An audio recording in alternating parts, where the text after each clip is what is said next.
आणि मला असं म्हटलं की हे तुझं वय नाहीये बाळा राजकारण करायचं, तू पुण्यासारख्या शहरातनं आलाय, तू इथं शिकायला आलाय, या वयामध्ये हे सगळं करायचं काही कारण नाहीये। एकदम सामान्य कुटुंबातनं पुढे आल्यानंतर सुद्धा आपल्याला या शहराचा अध्यक्ष होण्याची संधी मिळेल असं मला कधी खरंच वाटलं नव्हतं। धीरज घाटे या शहराचा अध्यक्ष झाला म्हणजे आज आपण अध्यक्ष झालो अशी भावना सामान्य कार्यकर्त्याच्या मनात होती। भारतीय जनता पार्टी पुणे शहराच्या वतीने या शहराचा अध्यक्ष म्हणून जबाबदारी स्वीकारल्यानंतर आपल्या सर्वांच्या वतीने आदरणीय चंद्रकांत दादांच्या हस्ते आणि सर्व व्यासपीठावरील मान्यवरांच्या उपस्थितीमध्ये खरं तर मी सत्कार म्हणणार नाही, परंतु माझ्यावरती जी जबाबदारी टाकली आहे आणि त्या निमित्ताने पाठीवरती एक शाबासकीची थाप देण्यासाठी आणि शुभेच्छा देण्यासाठी आपण आज पक्ष संघटनेतल्या सर्व कार्यकर्त्यांच्या माध्यमातून हा कार्यक्रम आयोजित केला आणि या ठिकाणी मला सन्मानित केलं, त्याबद्दल सर्वप्रथम मी भारतीय जनता पार्टीच्या सर्वच कार्यकर्ता बंधू भगिनींचं आणि व्यासपीठावरील सर्व नेत्यांचं या ठिकाणी धन्यवाद मानतो। ज्यांच्यामुळं किंवा ज्यांच्या कार्यकाळामध्ये मला या पुणे महानगरपालिकेमध्ये सभागृह नेता होता आलं, या शहराचा अध्यक्ष होता आलं, असे पुणे जिल्ह्याचे पालकमंत्री आदरणीय चंद्रकांत दादा पाटील ज्यांच्यामुळं किंवा ज्यांच्या कार्यकाळामध्ये मी संघाचा प्रचारक म्हणून थांबल्यानंतर मला पक्ष संघटनेमध्ये काम करायला ज्यांनी सुरुवात करून दिली असे या शहराचे माजी खासदार आणि या शहराचे माजी अध्यक्ष प्रदीपदादा रावत, माजी खासदार संजय नाना काकडे, या व्यासपीठावरती उपस्थित असणारे महाराष्ट्र राज्याचे सरचिटणीस आणि पुण्यनगरीचे माजी महापौर मुरलीधरजी मोहोळ, प्रदेशाचे उपाध्यक्ष राजेशजी पांडे, आमदार सिद्धार्थ शिरोळे, खडकवासला मतदारसंघाचे आमदार भीमराव अण्णा तापकीर, महानगरपालिकेचे माजी सभागृह नेते गणेश बिडकर, माजी सभागृह नेते श्रीनाथ भीमाले,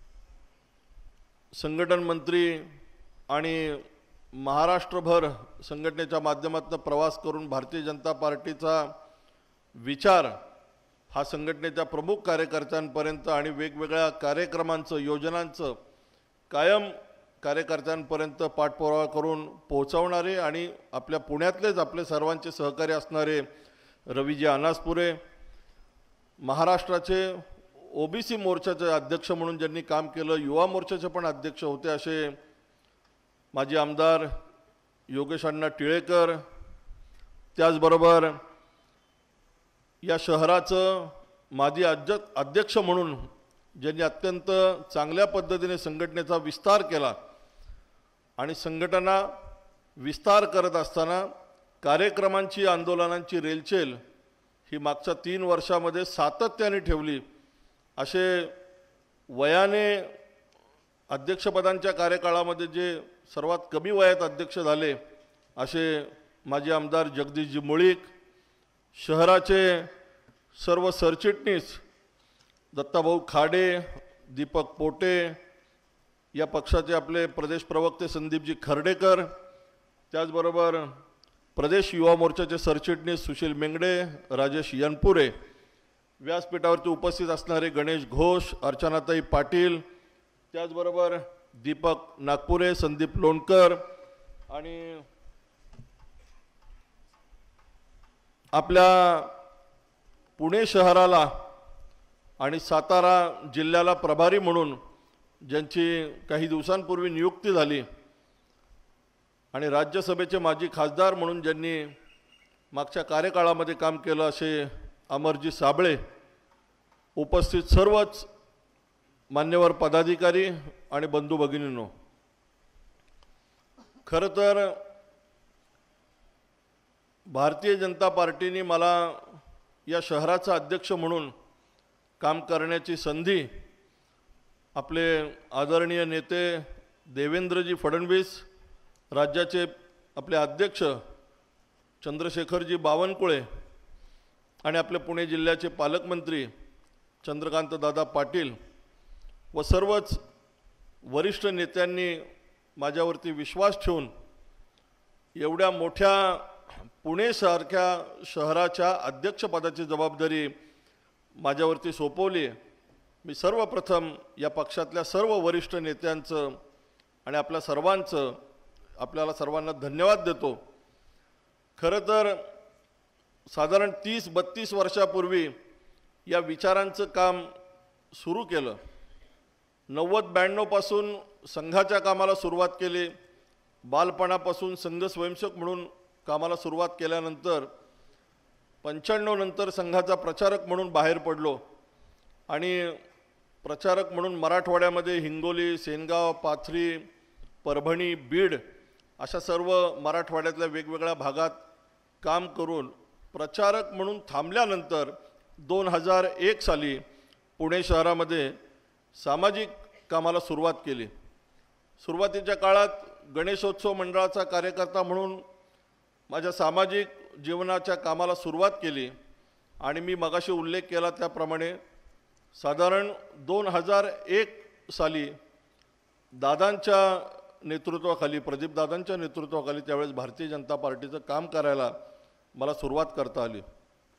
तो काळ खरं तर कायम संघर्षाचा होता. अनेक आंदोलनं पक्ष संघटनेमध्ये काम करत असताना, कारण त्या काळामध्ये मला आठवतंय व्यासपीठावरती आत्ता माझे दोन्ही मित्र इथं आहेत. संदीप खर्डेकर त्यावेळेस युवा मोर्चाचे अध्यक्ष होते आणि माझे दुसरे मित्र गणेश बिडकर हे त्यावेळेस युवा मोर्चाचे सरचिटणीस होते. आणि मला नव्याने जबाबदारी देऊन त्या टीममध्ये युवा मोर्चाच्या संघटन सरचिटणीस म्हणून मला जबाबदारी दिली आणि काम करायला माझी सुरुवात झाली. पण खरंच साधारण 20-22 वर्षापूर्वीचा काळ जर आपण पाहिला तर सातत्याने आक्रमकपणे पुणे शहरामध्ये वेगवेगळ्या आंदोलनांच्या माध्यमातून त्यावेळेचा युवा मोर्चा हा कार्यरत होता आणि अनेक विषय घेऊन आंदोलन करावे लागायचे, अनेक विषय अंगावरती घ्यावे लागायचे. आंदोलन करत असताना त्याचा परिणाम काय होईल असं कधी मनाला स्पर्श पण झाला नाही. इतकी आंदोलन आणि इतके वेगवेगळे कार्यक्रम त्या काळामध्ये केले. खरं तर माझ्या राजकीय आणि सामाजिक जीवनामधलं दादा मी पहिलं आंदोलन केलं हे 1991 साली. म्हणजे मी शिकत असताना माझ्या आजोळी मी शिकायला होतो आणि मला अजूनही आठवतंय की आमच्या गावामध्ये, मी राजगुरुनगर तालुक्यामध्ये पाईट नावाचं एक गाव आहे, त्या गावामध्ये मी शिकायला होतो आणि शिकत असताना त्या गावामधल्या तरुणांना एकत्र घेऊन संघाची शाखा लावायची, गावामधलं मंडळ चालवायचं, असं पहिल्यापासून आपला म्हणजे म्हणतात ना की जन्मजात आपला हा धंदाच, तसं अशी ही कामाला सुरुवात झाली. आणि त्या काळात मला आठवते की साधारण 1990-91ला मी ज्या गावामध्ये शिकत होतो त्या गावामध्ये एक टेलर होता आणि त्या टेलरनी त्यावेळेस आपल्या सगळ्यांना प्रेरणा देणारं नेतृत्व म्हणजे आदरणीय वंदनीय शिवसेना प्रमुख बाळासाहेब ठाकरे आणि वंदनीय शिवसेना प्रमुख बाळासाहेब ठाकरेंबद्दल अनुद्गार काढले म्हणून शाळेतल्या 100-200 मुलांना एकत्र केलं आणि त्या टेलरच्या दुकानावरती मोर्चा काढायचं ठरवलं. खरं तर काय मोर्चा काढल्यानंतर काय होईल, त्याची परिस्थिती काय होईल काही अंदाज नव्हता.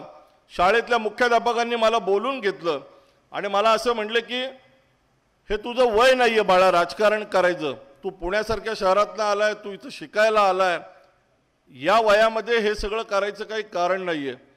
पण मी म्हणलं तसं रक्तातच पहिल्यापासून संघर्ष आंदोलनं हे डोक्यातच होतं आणि 1991-92 पासून सुरुवात झालेली ही कायम पुढच्या काळामध्ये वेगवेगळे संघर्षातनं आंदोलन केले, अनेक केसेस झाल्या, कार्यकर्त्यांवरती बरोबरच्या सहकाऱ्यांवरती केसेस झाल्या आणि मग युवा मोर्चाचं काम करत असताना सुद्धा असं पक्ष संघटनेसाठी काम करत असताना चांगले चांगले विषय घेऊन शहरामध्ये आक्रमकरित्या कायम लढायला सहकाऱ्यांबरोबर तयार असायचो। तो काळ खरंच वेगळा होता। म्हणजे आज तर आपण एखादा मेसेज टाकला तरी कार्यकर्ते जमतात, निरोप दिले तरी कार्यकर्ते जमतात। मला आठवतंय दर बुधवारी युवा मोर्चाची साप्ताहिक बैठक असायची भाजप कार्यालयामध्ये, आणि त्यावेळेचं आपलं जोगेश्वरी कार्यालय। या बैठकीकरता निरोप देण्याची, कारण आमचे अध्यक्ष होते खर्डेकर, सरचिटणीस होते बीडकर, त्यामुळे निरोप देण्याची जबाबदारी ही माझ्यावरती असायची। मग दर बुधवारी असे 40-50 कॉईन गोळा करायचो दादा। आणि मी ज्या कॉलनीमध्ये राहतो या महानगरपालिकेच्या सेवकांची वसाहत, खरं तर माझे आई वडील दोघंही महानगरपालिकेचे कर्मचारी, सफाई कर्मचाऱ्यांची वसाहत, अत्यंत सामान्य कुटुंबामध्ये जन्माला आलो, 10 बाय 10च्या घरात अनेक वर्ष राहिलो। आणि मग या वसाहतीच्या बाहेर एक कॉईन बॉक्स होता, आणि त्या कॉईन बॉक्सवरती जाऊन दर बुधवारी ते कॉईन घ्यायचे आणि एक कॉईन टाकायचा। म्हणजे समजा एक फोन लावला 98-542-141 गणेश घोष, बरोबर आहे नंबर? मग गणेश घोषला फोन लावल्यानंतर तो कॉईन संपायच्या आत त्याला निरोप द्यायचा। मग जयप्रकाश पुरोहित आमचा कॅन्टोन्मेंटचा त्यावेळेस युवा मोर्चाचा अध्यक्ष होता। म्हणजे असे अनेक फोन लावायचे आणि मग ती बुधवारची बैठक यशस्वी करायची, आणि मग पुढचे सगळं काय काय काम करायचं युवा मोर्चाच्या माध्यमातून ते ठरवायचं। ती बैठक झाली की खाली जोगेश्वरीच्या खाली तो चहाचा एक आमचा कट्टा होता, तिथं चहा प्यायचा, जमलंच तर खर्डेकरांबरोबर क्रिमरोल खायचा आणि मग तिथनं घरी जायचं। म्हणजे अत्यंत संघर्षात काम करायला मिळालं, चांगली संधी मिळाली। पुढे जाऊन महानगरपालिकेच्या माध्यमातून माझ्या वहिनींना 2 वेळा महानगरपालिकेमध्ये संधी मिळाली। 2017ला मी नगरसेवक झालो। पक्ष संघटनेमध्ये वेगवेगळ्या जबाबदाऱ्या मिळाल्या। युवा मोर्चाचा सरचिटणीस 2 वेळा, गिरीश बापट अध्यक्ष असताना आदरणीय भाऊंच्या टीममध्ये शहराचा सचिव म्हणून काम करण्याची जबाबदारी मिळाली। अनिल रावांच्या टीममध्ये आणि विकास मटकरींच्या टीममध्ये 2 वेळा सरचिटणीस म्हणून काम करण्याची संधी मिळाली, आणि त्याच्यानंतर 2 वेळा प्रदेशाचा सचिव म्हणून काम करण्याची संधी या पक्षाने मला दिली। म्हणून मी असं म्हणतो की एकदम सामान्य कुटुंबातनं पुढे आल्यानंतर सुद्धा आपल्याला या शहराचा अध्यक्ष होण्याची संधी मिळेल असं मला कधी खरंच वाटलं नव्हतं। म्हणजे वाटायचं की मला अध्यक्ष झालं पाहिजे, या पदावरती या जबाबदारीमध्ये आपण दिसलो पाहिजे, ही जबाबदारी आपल्याला मिळाली पाहिजे। पण भारतीय जनता पार्टी, मगाशी मुरली अण्णांनी सांगितलं, जगदीशजींनी सांगितलं की आपल्या पार्टीमध्ये आणि इतर पक्षांमध्ये हा फरक आहे की सामान्य कुटुंबातल्या सामान्य कार्यकर्त्याला सुद्धा या पक्षामध्ये संधी मिळते, आणि पक्ष संघटनेमध्ये मोठ्या मोठ्या जबाबदारीमध्ये आपल्याला काम करायला निश्चित कोणालाही संधी मिळू शकते। हे मला असं वाटतं की मी माझ्या निमित्ताने सांगू शकतो। मी अध्यक्ष झाल्यानंतर दादा मला शहरभर फिरताना, म्हणजे माझ्या आधीच्या अध्यक्षांनी तर त्यांच्या कार्यकाळामध्ये खूप चांगलं काम केले, अनेक अध्यक्षांची नावं मुरली अण्णांनी या ठिकाणी सांगितली। पण मी अध्यक्ष झाल्यानंतर मला शहराभरामध्ये फिरताना एक लक्षात आलं की प्रत्येक कार्यकर्त्याला इथून असं वाटलं की यस, धीरज घाटे या शहराचा अध्यक्ष झाला म्हणजे आज आपण अध्यक्ष झालो, अशी भावना सामान्य कार्यकर्त्याच्या मनात होती। मी भाजप कार्यालयामध्ये दादा एक छोटं उदाहरण सांगितलं, मी पुन्हा इथं रिपीट करतो की आपण एकदा, म्हणजे अनेक वेळा असं आपण एखादा हिंदी चित्रपट बघत असतो, आणि त्या हिंदी चित्रपटामध्ये एखादा हिरो हा त्या खलनायकाबरोबर फायटिंग करत असतो।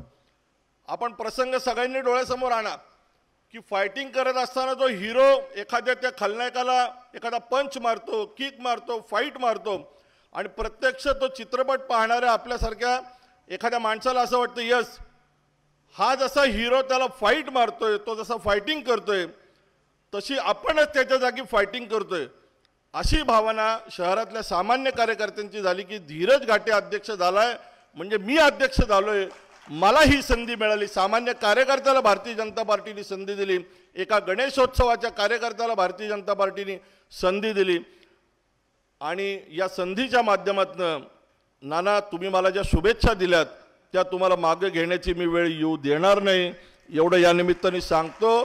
पुढच्या काळामध्ये भारतीय जनता पार्टीचा सामान्य कार्यकर्ता हा केंद्रबिंदू ठेवून, पुण्यातला सामान्य नागरिक हा केंद्रबिंदू ठेवून भविष्यामध्ये माझ्या कार्यकाळामध्ये माझ्या सर्वच व्यासपीठावरील सहकाऱ्यांच्या माध्यमातून आणि समोर बसलेल्या सर्वच बंधू भगिनींच्या माध्यमातून पुणे शहरामध्ये भारतीय जनता पार्टी एक आश्वासक पक्ष म्हणून लोकांना, सामान्य माणसांना असं वाटलं पाहिजे की ही पार्टी म्हणजे आपली पार्टी आहे, हा पक्ष म्हणजे आपला पक्ष आहे, यांच्यामध्ये काम करणारा कार्यकर्ता हा आपल्यासाठी काम करणारा कार्यकर्ता आहे, या भावनेतनं काम करेल.